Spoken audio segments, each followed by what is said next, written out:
Тоқтат адалдыққа бағыт бол,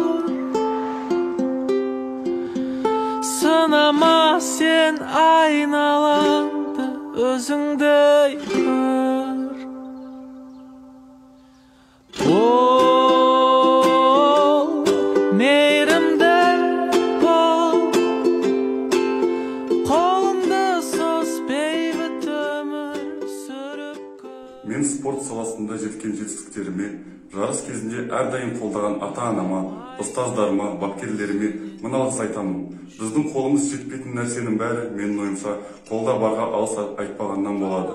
Сол себептен де әр күніміз үшін алғыс айтып жүрейік. Алғыс сөздерінде бір сиқырлық бар. Олар арқылы біздер бірімізге ризашылығымызды көрсетеміз, көңілімізді білдіреміз, жақсы эмоциялар сыйлаймыз. Алғыс сөздері адамды тыныштандыру, жүрегін жылытудың бірден бір амалы.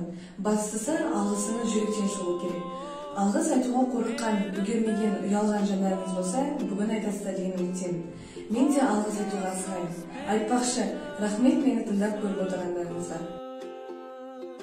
Алғыс күні айтылыпты, 1 наурыз, парыз екен бәріне айтуға алғыс.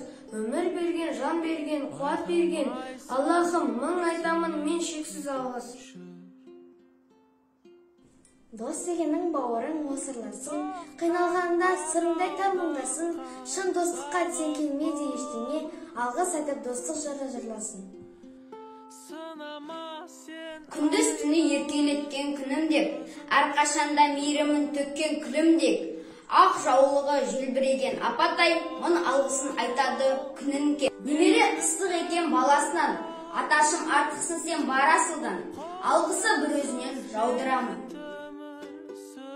Ұстазым сөзін асыл баға жетпес, әр сөзін мың жыл жүрсе дәмі кетпес. Шәкірт баласындай қадірлеген, ұстазым мың алғыста саған жетпес. Қолыңды сос